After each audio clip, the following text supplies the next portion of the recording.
Welcome to the audio-described version of Ben Rusnak's Artist-in-Residence video.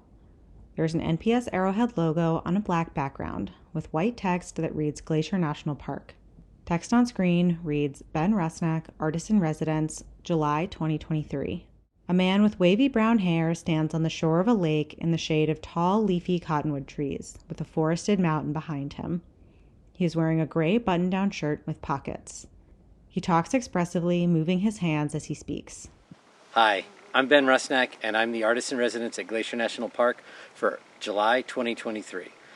I'm a photographer, but before I start on telling you about my work, I want to talk to you about why the Artist-in-Residence program exists and what its meaning is to me and what it should mean to you.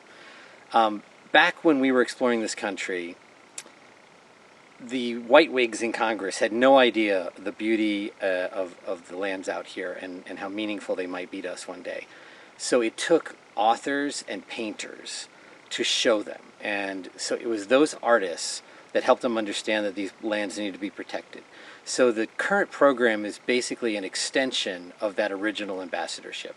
So when I'm in a park, and this is my fourth residency now, I always think of myself as an ambassador of the park. And it's my job to not just talk about art, but talk about anything about the park and help visitors have a better experience while they're here. So that's pretty much why the program exists. Let me tell you about my work as a photographer. I work in a panoramic format, so like this. And I will tell you a quick story before I tell you more about that. Is when my parents, when I was about 10, my parents took my whole family on a 2-month cross-country trip in an RV. And my bunk was over the cab. And so I saw America for the first time, and a lot of the national parks, from this panoramic window that was, I laid up there and just watched the world go by. And I think that has a big role in why I love the panoramic shape now. It's very cinematic, but the way that I use it is a little bit more intimate. It's not just a distant landscape. I'm much closer. I have a lot of foreground elements. There's some more emotion involved. It's a little tighter. It's not so wide all the time, and I involve people in the pictures.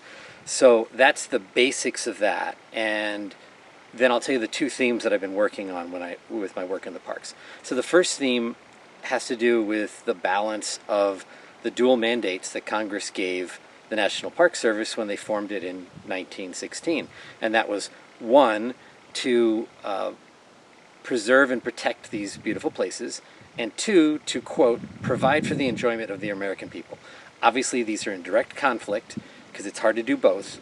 And originally, the Park Service did not necessarily do a good job at that balance. They built a lot of lodges, they built a lot of roads. They did things that they wouldn't do today, to be honest with you, where they want to leave things more in a natural state. So nowadays, I think the Park Service does a phenomenal job. It's much more balanced. They recognize that as Americans, all these lands are ours, but we can't value something that we don't experience. And so we do have to do it, but in a way that's, balanced and regulated so that we're not destroying things while we're experiencing them. So some people will come and experience the parks, personally. But there are many, many people that will never come out here. And they'll only experience it through what they see or hear. And that is part of our role as artists, to help people understand better what they're seeing and hearing and make more sense of it. Because, yes, these are beautiful landscapes, but there's a lot more out here to understand. When you get off trail, especially or on a trail, I mean to say, you get out of the parking lot, you're not just looking at a grand vista, you're hearing your feet on the rocks, you're hearing the wind, the birds, you're seeing a leaf floating on the water. These are all really beautiful things that you can experience, and you only do it when you get out on a trail.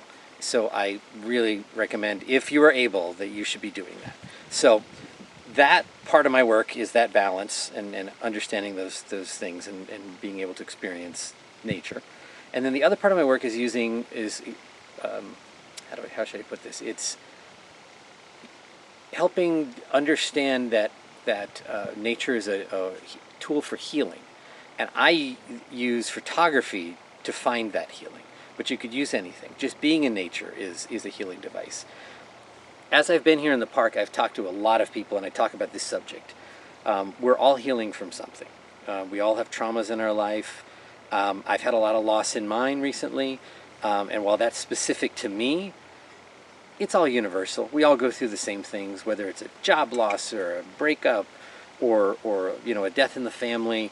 I mean, these are all very traumatic things. I talked to a couple from Philadelphia, and they told me that they had a really good friend that died suddenly of a heart attack at 40 years old, and they were just really shaken up, and they went up to Acadia National Park for a week, and they found themselves again in nature, and it was just a really important tool for them. So every time I talk to somebody has a story similar to that. So what I'm working on in these pictures might have to do with my traumas, but they are universal. So, I'm experiencing, on any given hike, I can experience joy and sorrow and regret and hope, all of these things. So there may be like tears and laughter and the experience of beauty all on one hike, and I do this through photography. So one of the things I do is set an intention, and anybody can do this.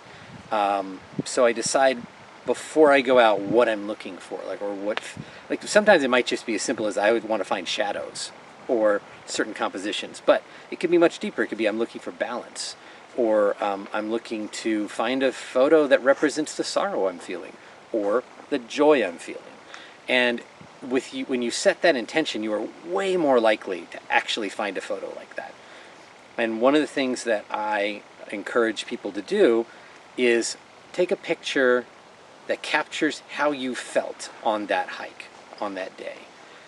It does not have to be the best picture you've ever taken. It just has to represent how you feel. And when you do that, or you say, for instance, notice something very particular on a trail that isn't the grand vista that everybody is taking a picture of, right? Because the grand vista it's in a way, it's so many people have done it, it's kind of meaningless to you.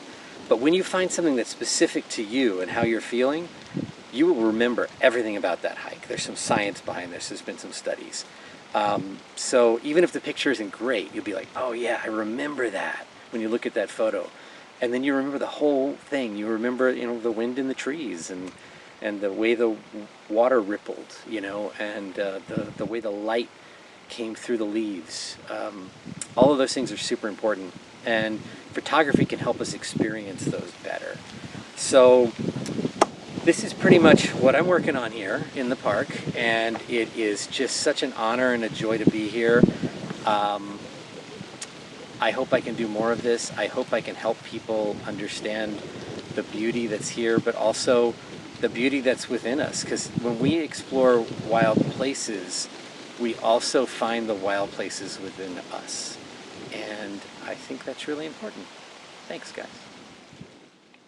Text on screen reads, "To learn more about Glacier's Artist-in-Residence program, visit www.nps.gov/glac/getinvolved/air.htm."